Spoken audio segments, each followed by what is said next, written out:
The goal of this module is to introduce you to the biostatistical concepts that underpin and are used in medical decision making.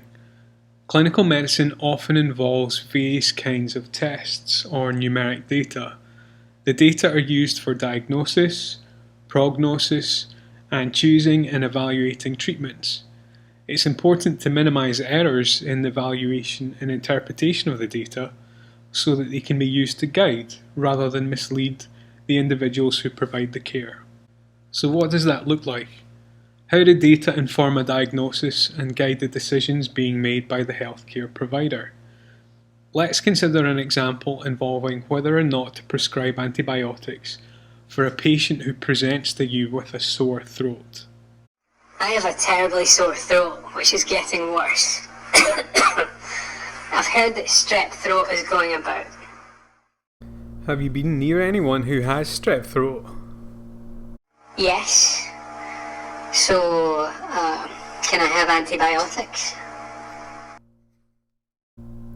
What do? Yay or nay? Well, there are advantages and disadvantages of prescribing antibiotics in this situation.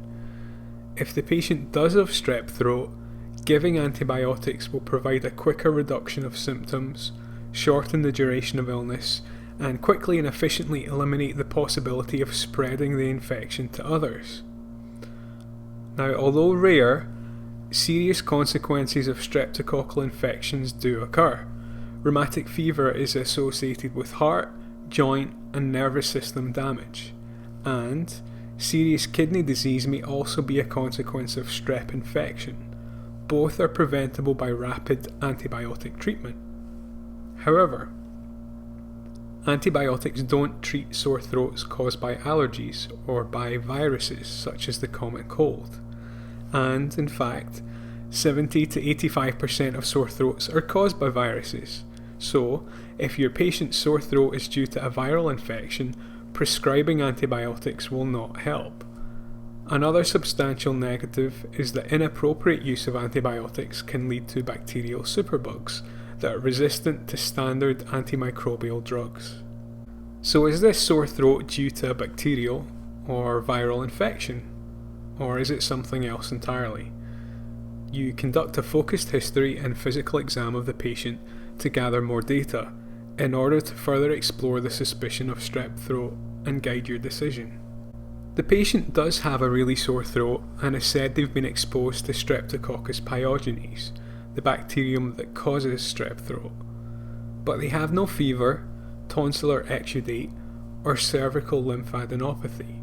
In other words, a sore throat with a fever over 38.5 Celsius or 101 Fahrenheit, together with inflamed and pussy tonsils and swollen lymph nodes of the neck, are common features of a strep infection, but they aren't present here. The absence of these clinical signs reduces the probability that the patient has strep throat, but doesn't eliminate it altogether. So, given that no single characteristic element of either your patient's history or physical examination discriminates between strep throat and non-strep throat, it's imperative to move on to laboratory evaluation, since, as we've said before, strep throat really should be treated with antibiotics, while relief of symptoms remains the mainstay of treatment for viral sore throats. There are two diagnostic tests that can be used to determine whether or not strep bacteria are present in the patient's throat. The traditional test has been a throat culture. Its major drawback is that the results take 2 to 3 days. This amount of time is necessary to allow enough streptococcal bacteria to grow in vitro to enable accurate identification. By comparison, the rapid strep test is much quicker. It's a relatively simple and inexpensive test for group A streptococcus and can produce results within minutes.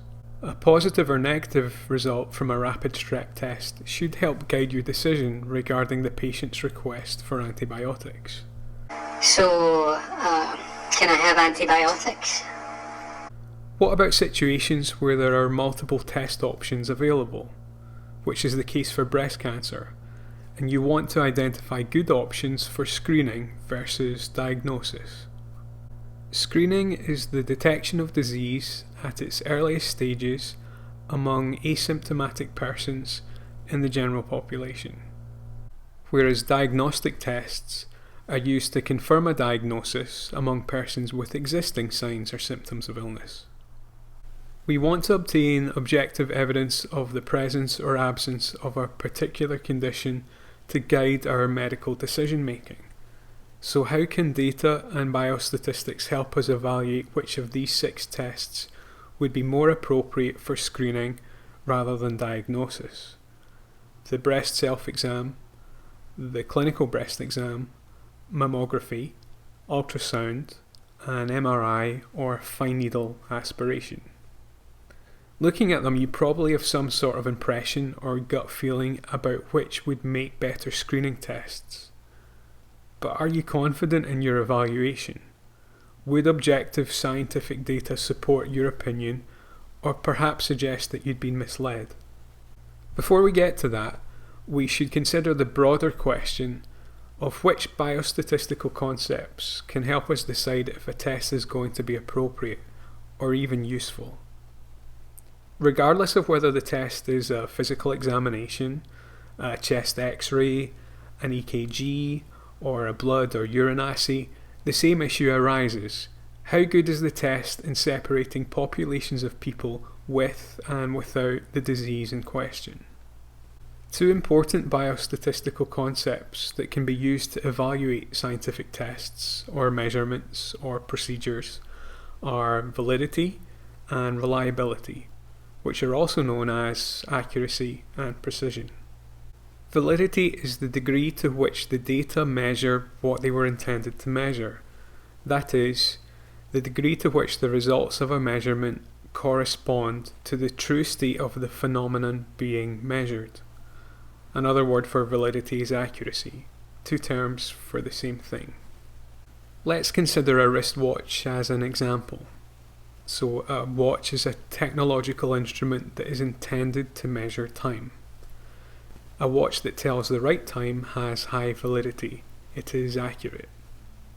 A watch that runs correctly but is always 93 minutes fast is not valid. It's not accurately measuring the true state of the phenomenon of interest. Whereas a broken 12-hour watch will be valid twice a day. What about these other examples? How valid would you consider an oral thermometer to be for measuring body temperature versus a hypercolour t-shirt from the early 90s? Guess what? Hypercolor clothing changes color with heat.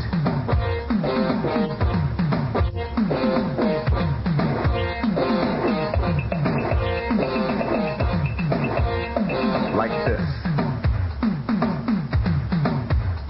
Get it? Which one is better at measuring the phenomenon it purports to measure? Or the arthritis functional scale to measure a patient's level of activity? Or something you'll be facing, or something you'll all be facing in a couple of years, the Step 1 exam's measurement of your medical knowledge. Quantifying hand strength is not recognised as a valid means of measuring intelligence. So remember, if a test is high validity, it measures the thing it's intended to measure. There are lots of nuanced subsets of validity: construct validity, criterion validity, face validity, predictive validity, that you'll no doubt encounter as your education and careers progress. But for now, there are just 2 that we want you to be clear on. The first is internal validity. In research, internal validity is the extent to which you're able to say that no other variables except the one you're studying caused the result. In other words, the test has no confounding factors. Here the word confounding means to mix up with something else, so that the individual elements become difficult to distinguish. So if you're trying to perceive a relationship between 2 things, 2 variables, your estimate of the relationship between them ends up being incorrect, because you fail to account for the presence of other confounding factors. You're left with an evaluation of the original 2 things that is spurious. In other words, it's not what it purports to be. It's apparently, but not actually valid. For example, reading comprehension is a confounding factor for IQ tests.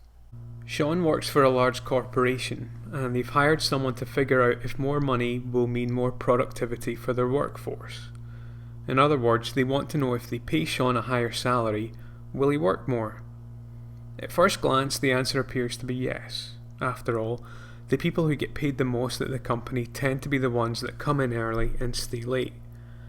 They are the hardest working people in the company, so it stands to reason that the more a person gets paid, the harder they will work. Right? Well, maybe, but it's actually a bit more complicated than that. Maybe those people get paid the most because they're already hard workers. Maybe they're motivated to work hard because they really like what they do, and the pay is incidental. Maybe they're hyper-competitive and don't want to be the first to leave the office. How do we know what the cause of their hard work is?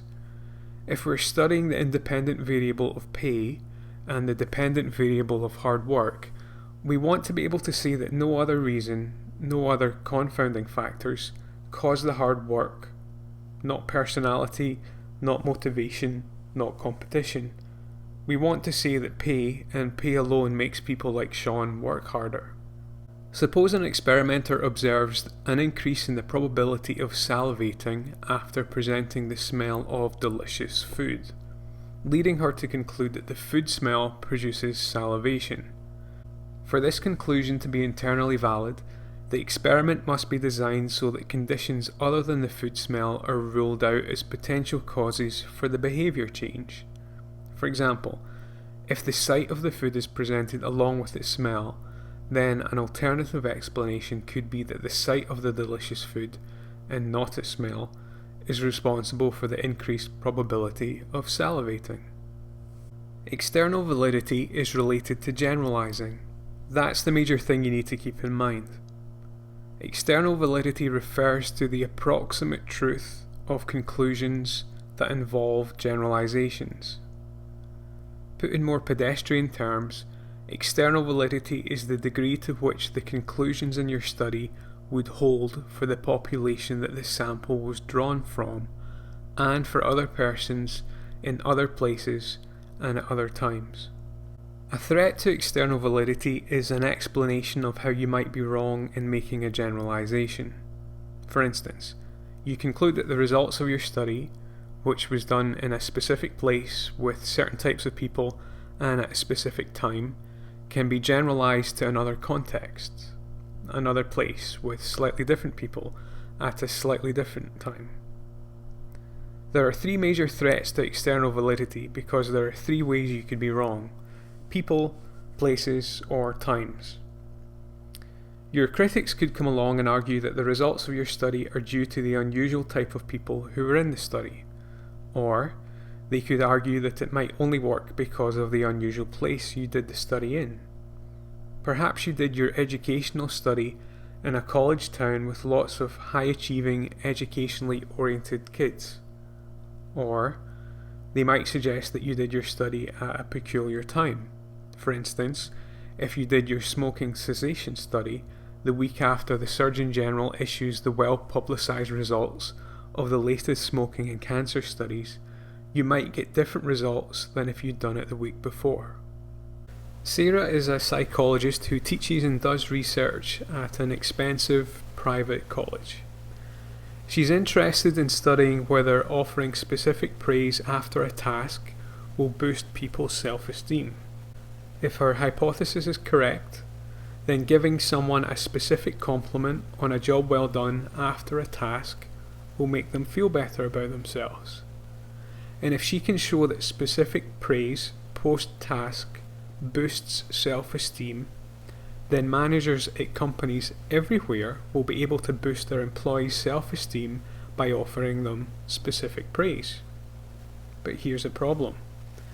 The volunteers that Sarah gets for her study are all college students. Most of them are white, and most of them are from privileged backgrounds. Sarah worries that her results might not be applicable to people who are not in their late teens or early 20s, white, and relatively rich. Here's an example to think about yourselves.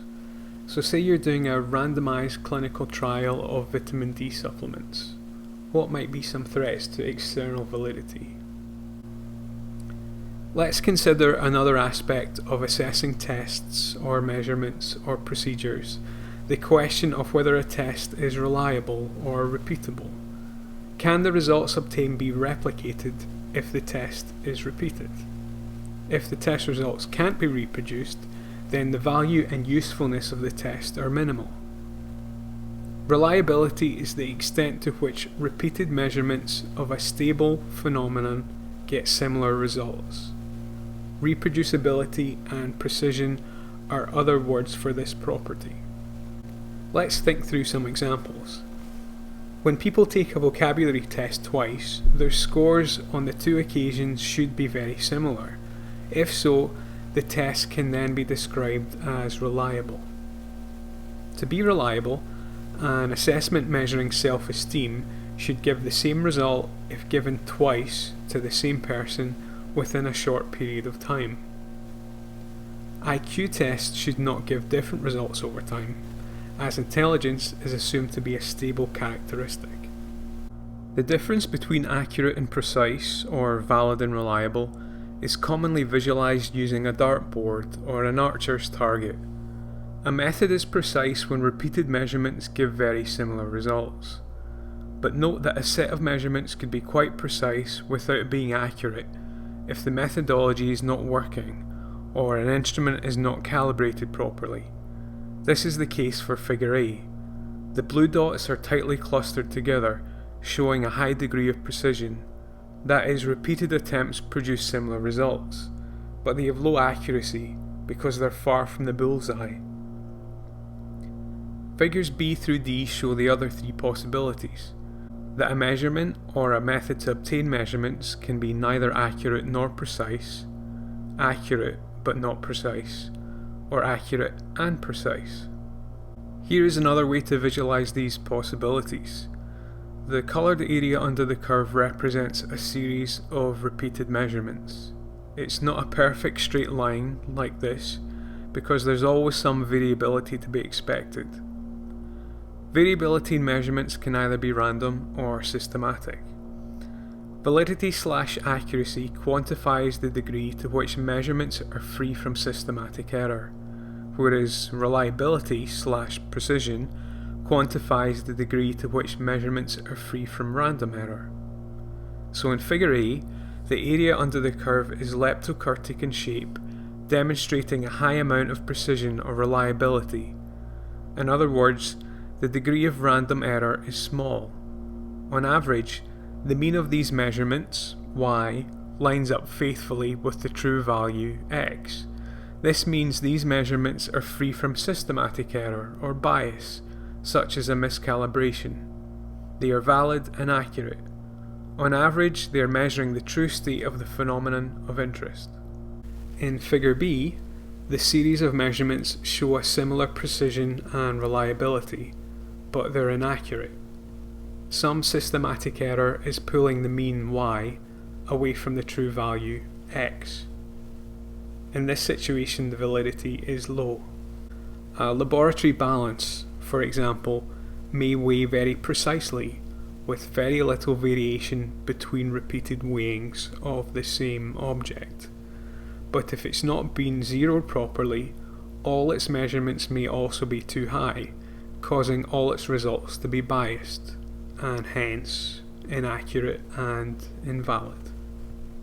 Figure C is similar to figure A, other than the fact that the area under the curve is more spread out, indicating a larger degree of random error and therefore reduced precision.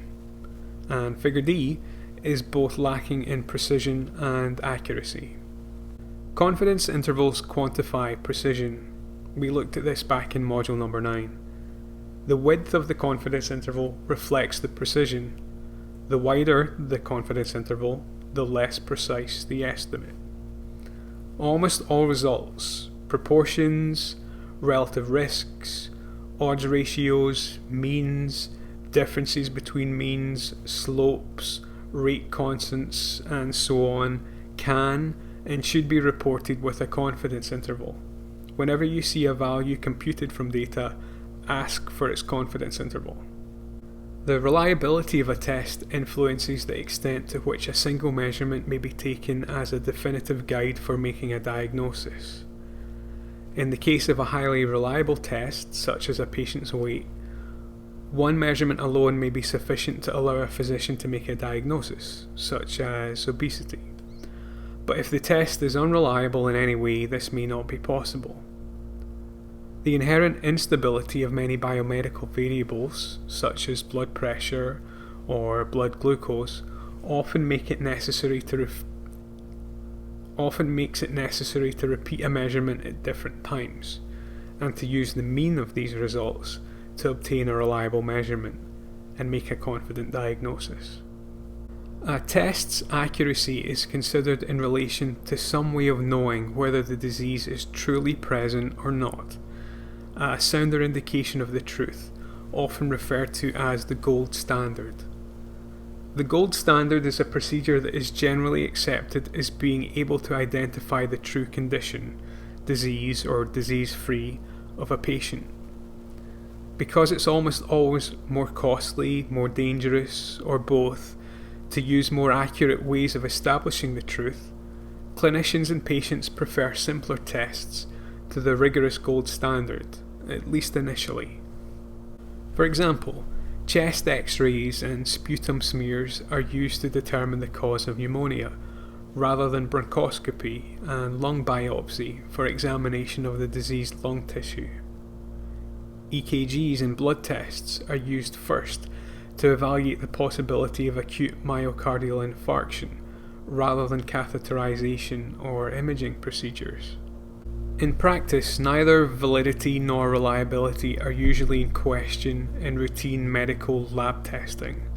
Standard laboratory tests have been carefully validated, and quality control procedures in the lab ensure reliability. Even while using a valid and accurate test, you will see a range of values across different people. Clearly, not all healthy people will get the exact same test result. There will be a range of scores. This range is called the normal range or reference range, and the limits of this range are the reference values, also called the upper and lower limits of normal. The physician will use these to interpret the values obtained from the patient. The range between the reference values is sometimes called the reference interval.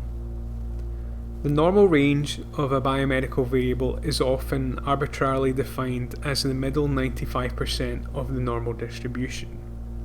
In other words, the population mean plus or minus 2 standard deviations.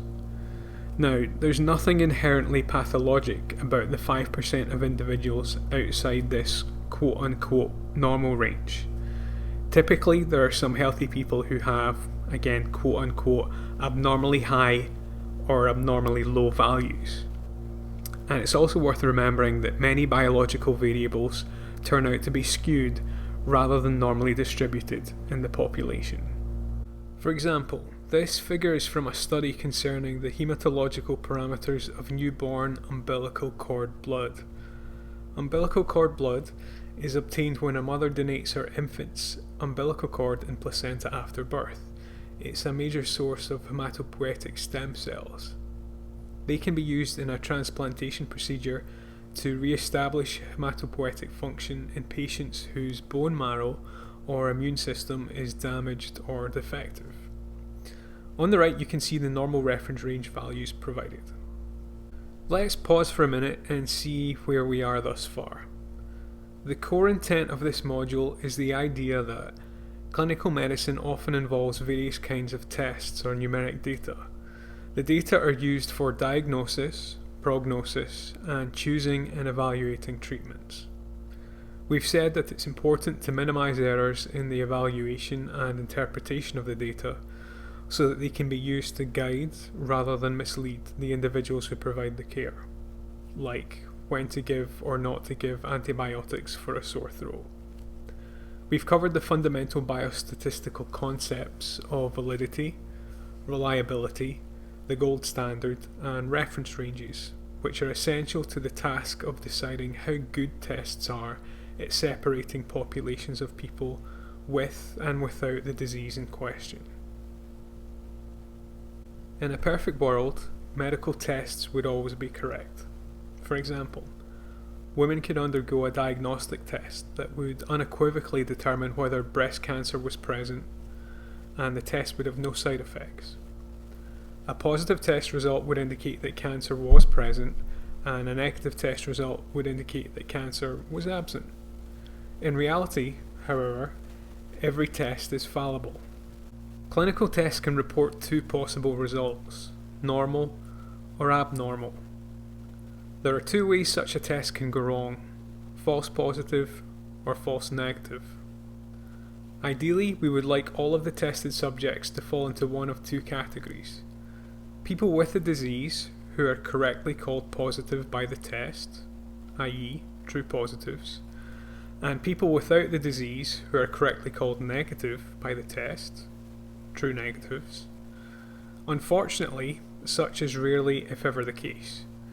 Some people who do not have the disease are erroneously called positive by the test, these are false positives, and some people with the disease are erroneously called negative, these are false negatives. Why are these issues important? When we conduct a screening program, we often have a large group of people who screen positive, including both people who really have the disease, the true positives, and people who do not have the disease, the false positives. The issue of false positives is important because all people who screen positive are brought back for more sophisticated and more expensive tests. Of the several problems that result, the first is a burden on the healthcare system, and another is the anxiety and worry induced in those who have been told that they've tested positive. So why is the problem of false negatives important? Well, if a person has the disease but is erroneously informed that the test result is negative, and if the disease is a serious one for which effective intervention is available, the problem is pretty critical. For example, if the disease is a type of cancer that is curable only in its early stages, a false negative result could represent a virtual death sentence. Thus, the importance of false negative results depends on the nature and severity of the disease being screened for, the effectiveness of available intervention measures, and whether the effectiveness is greater if the intervention is administered early in the natural history of the disease.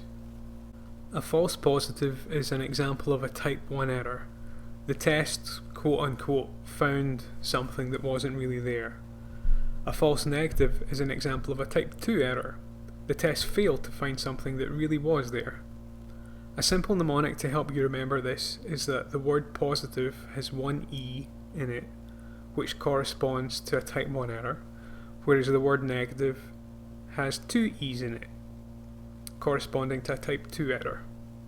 Can we determine the false positive and false negative rates for a given test? To give us some sense of how likely it is that we might be misled, given that no test is infallible. Is it something that we can objectively quantify? The answer to that is yes. Remember that if a test is not measuring the true state of the phenomenon of interest, then it has validity/accuracy issues. The accuracy of a diagnostic test is quantified by its sensitivity and specificity.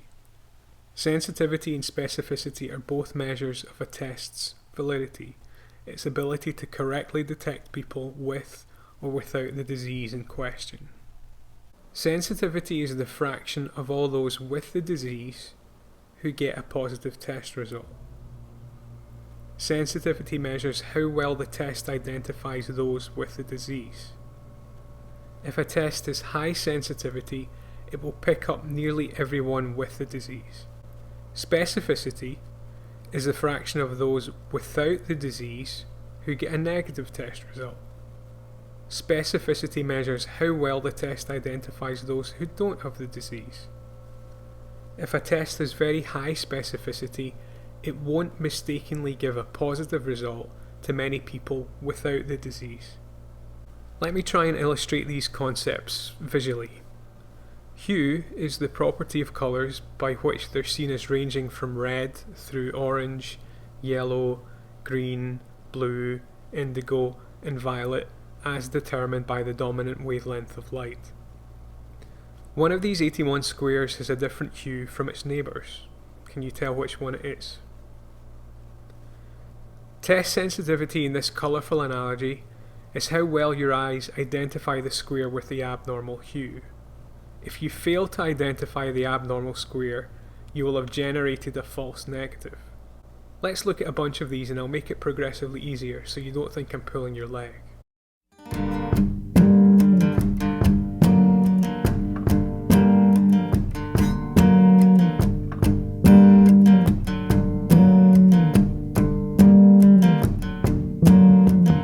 You look like a perfect fit for a girl in need of a tourniquet.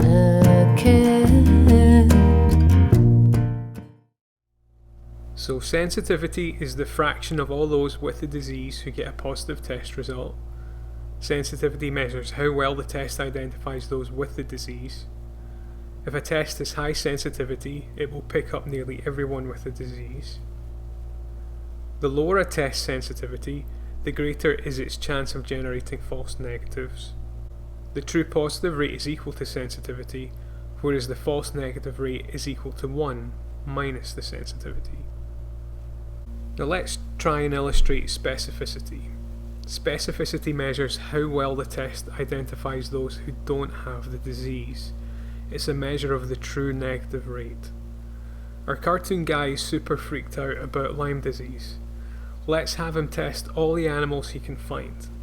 He's trying to identify animals without Borrelia spirochetes, which in this silly example are non-squirrels. So we'll start off with him using a test with low specificity. In other words, it will fail to correctly identify non-squirrels.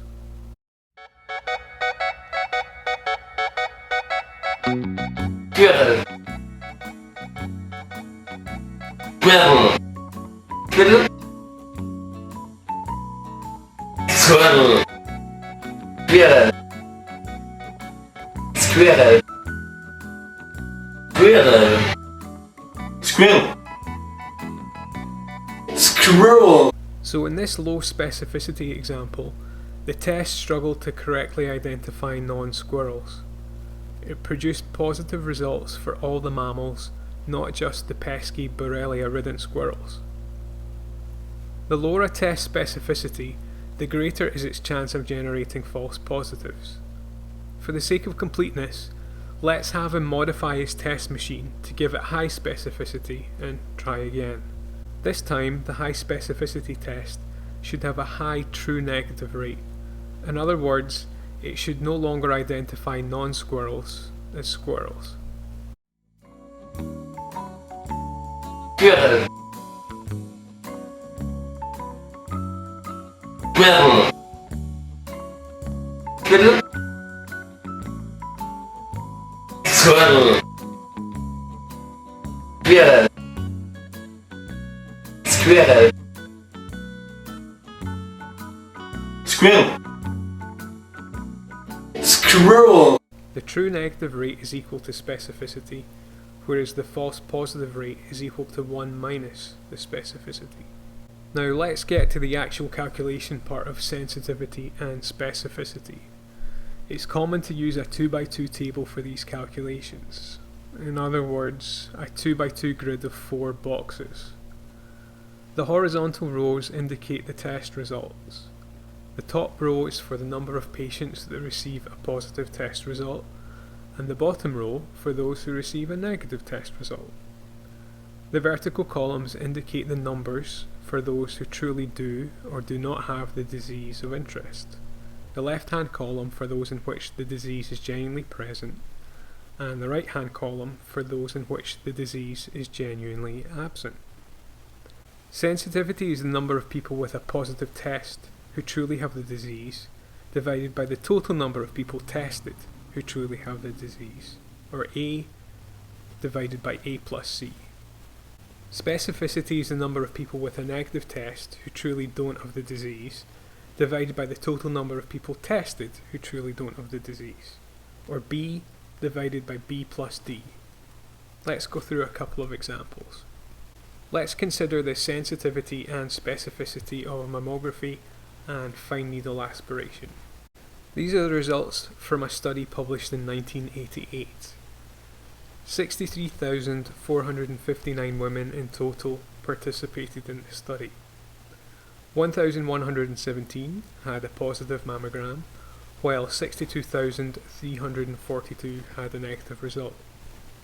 Of those who tested positive, 132 had cancer, these were the true positives, while 985 were false positives. In other words, women who received a misleading positive mammogram test result, but actually were cancer-free. Of those who tested negative, 47 had cancer, these were false negative results. Women in whom the mammogram indicated no disease when in fact they did have cancer, while 62,295 were true negatives, women who tested negative and were truly cancer-free. We can also calculate column totals of 179 women who had cancer and 63,280 women who had no cancer. Sensitivity is A divided by A plus C, which is 132 divided by 179, which equals 0.737 or 73.7%. Therefore, in this study, mammography has a true positive rate of 73.7%. and a false negative rate of 26.3%. Specificity is D divided by B plus D, which is 62,295 divided by 63,280, which equals 0.984 or 98.4%. Therefore, in this study, mammography has a true negative rate of 98.4% and a false positive rate of 1.6%. Let's look at some numbers for fine needle aspiration. In this study, 114 women with normal physical examinations and abnormal mammograms received a fine needle aspiration, followed by a surgical excisional biopsy, which was the gold standard. These are the results from a study also published in 1988. 114 women in total participated in this study. 22 had a positive fine needle aspiration test, while 92 had a negative result.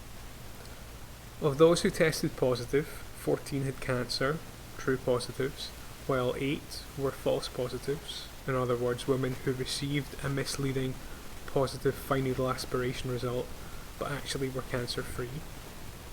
Of those who tested negative, 1 had cancer, this was a false negative result. A woman in whom the fine needle aspiration test indicated no disease, when in fact she did have cancer, while 91 were true negatives, women who tested negative and were truly cancer-free. We can also calculate column totals of 15 women who had cancer and 99 women who had no cancer. Sensitivity is A divided by A plus C, which is 14 divided by 15, which equals 0.933 or 93.3%. Therefore, in this study, fine needle aspiration had a true positive rate of 93.3% and a false negative rate of 6.7%. Specificity is D divided by B plus D, which is 91 divided by 99, which equals 0.919 or 91.9%. Therefore, in this study, fine needle aspiration has a true negative rate of 91.9% and a false positive rate of 8.1%. It's also possible to assign a numerical value to the accuracy of the test. This is the total number of tested people whose disease status was correctly identified, or A plus D divided by A plus B plus C plus D. This isn't commonly tested in step 1 compared to sensitivity and specificity, which definitely are. Tests with great sensitivity are useful clinically to rule out the presence of a disease. That is, a negative test result would virtually exclude the possibility that the patient has the disease of interest. A very sensitive test should be used when a false negative would have serious consequences. For example, to screen donated blood for HIV or pap smears for cervical cancer. A common mnemonic is the word snout to remind you that very sensitive tests are used clinically to rule out disease. I prefer to throw in an extra N to make it SNNOUT because it's a negative result of a very sensitive test that is used to rule out a disease. I recommend you use this modified mnemonic. Very specific tests are often used to confirm the presence of a disease. If the test is highly specific, a positive test result would strongly suggest the presence of the disease of interest. A very specific test should be used when the consequences of a false positive are serious. For example, in situations where the diagnosis may lead to the initiation of dangerous, painful, or expensive treatment, such as major surgery or chemotherapy. The common mnemonic for specificity is SPIN, to remind you that very specific tests are used clinically to rule in disease. Again, I prefer to throw in an extra P to make it SPPIN, because it's a positive result of a very specific test that is used to rule in a disease.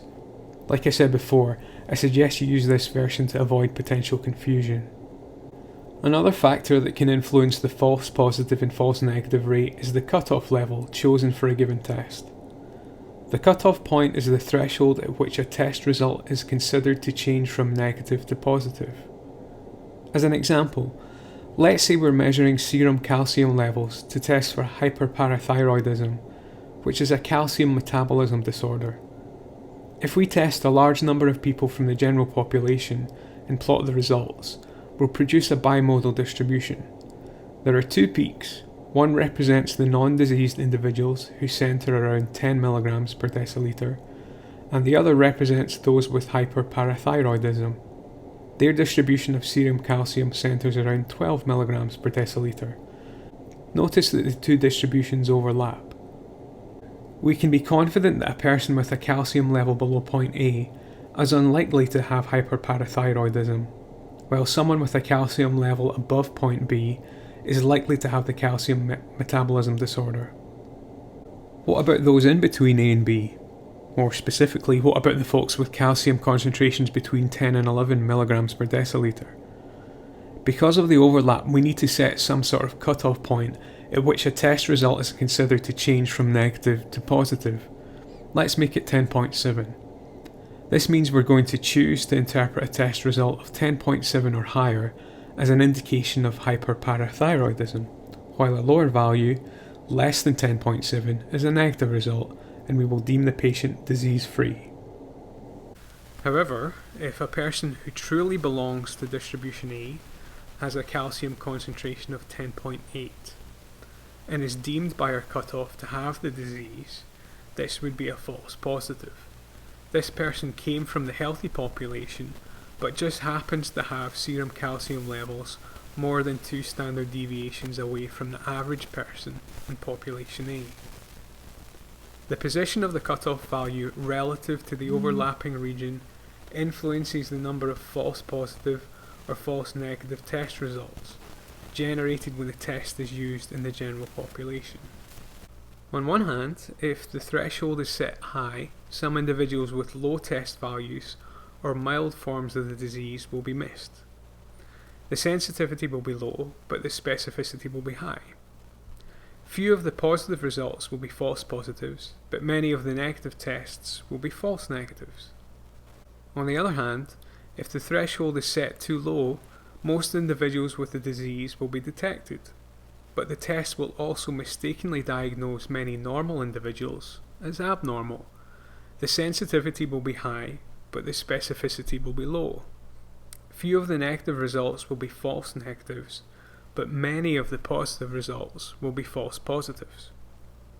To help determine an appropriate cutoff point for a positive test result, the relationship between sensitivity and specificity can be clarified by plotting a test's true positive rate, in other words its sensitivity, against its false positive rate, or 1 minus the specificity, for different cutoff points.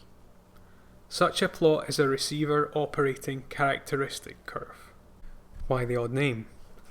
ROC curves were developed during World War II within the context of determining whether a blip on a radar screen represented a ship or extraneous noise. The radar receiver operators used this method to set the threshold for military action. Each point on the ROC curve represents a sensitivity and specificity pair, corresponding to a particular cutoff point or decision threshold. Let me see that again.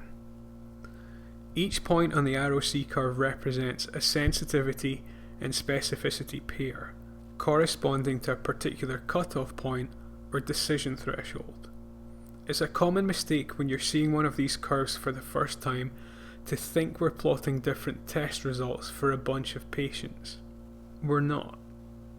So in this example, we're plotting the different blood pressure values that we could choose to be the cutoff threshold in terms of sensitivity and false positive rate.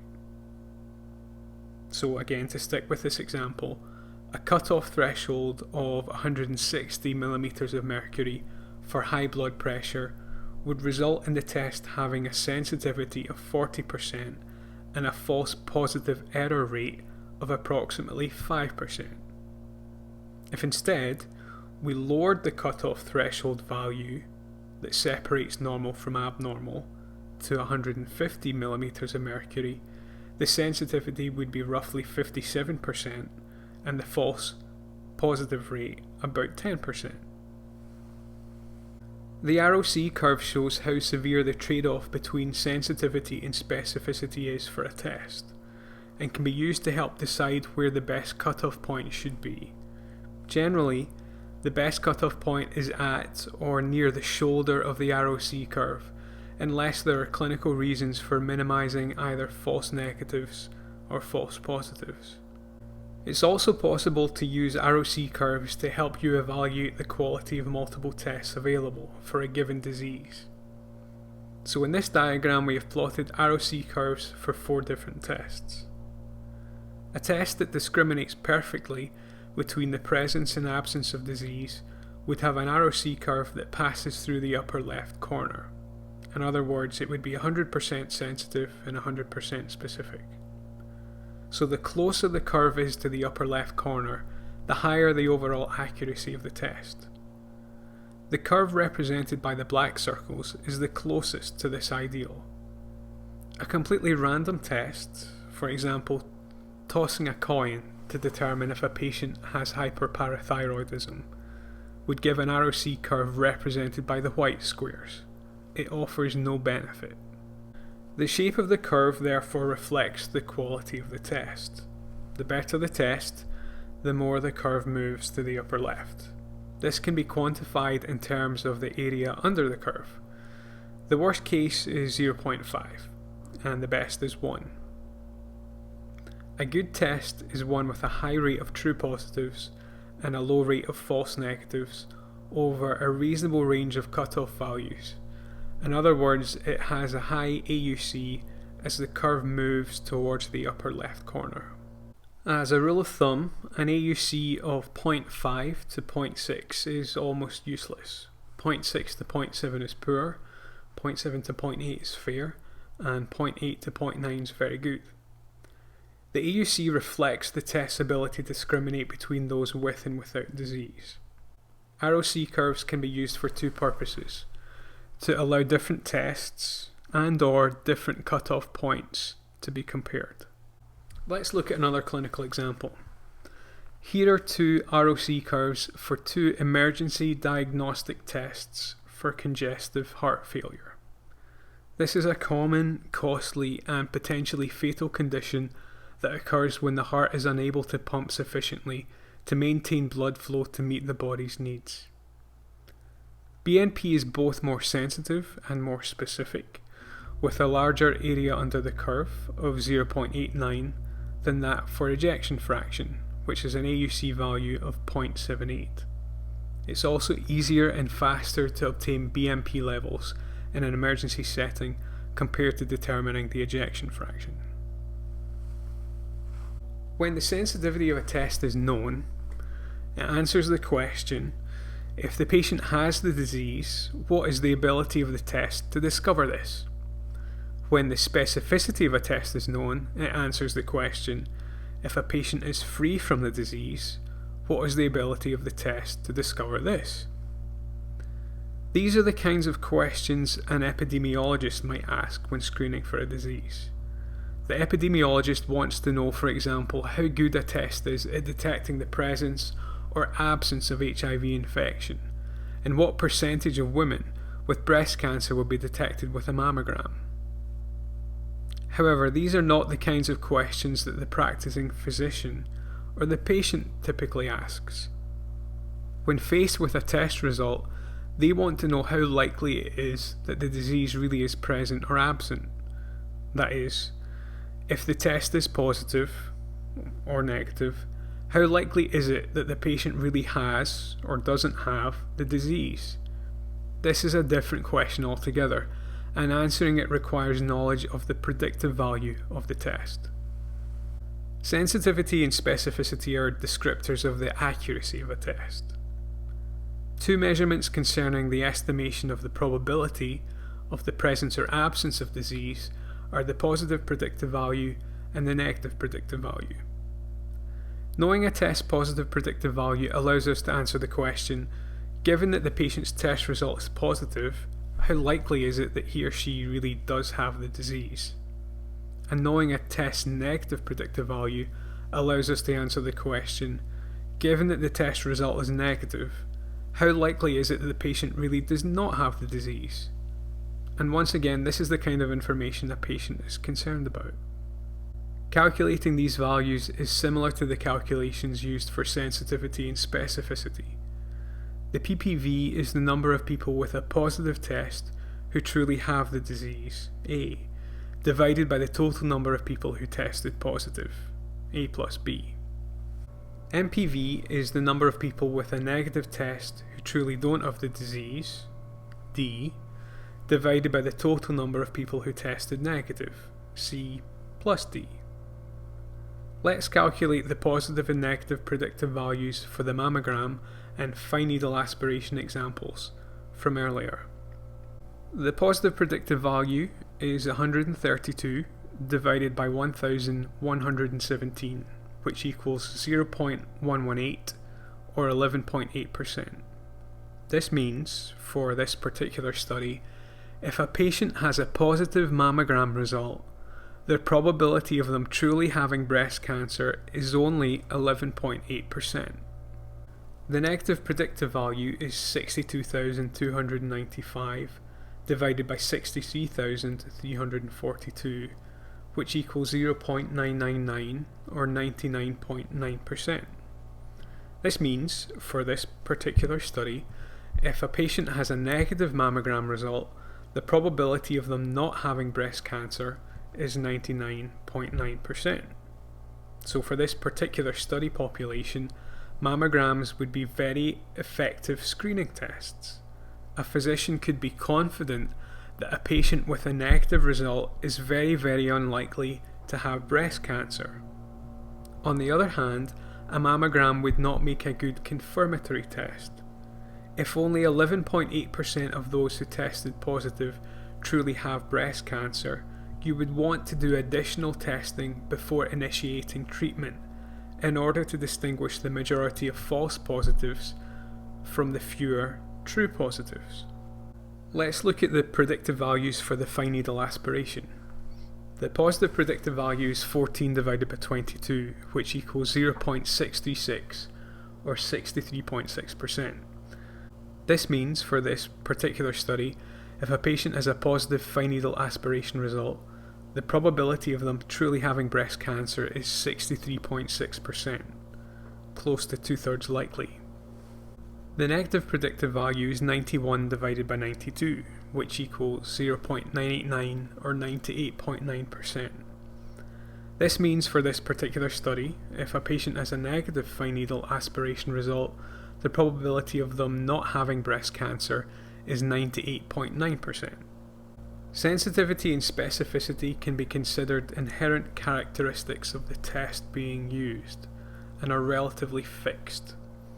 On the other hand, the predictive values, the positive predictive value and the negative predictive value of a test, are not a property of the test alone. They are determined by the sensitivity, the specificity, as well as the prevalence of disease in the population being tested.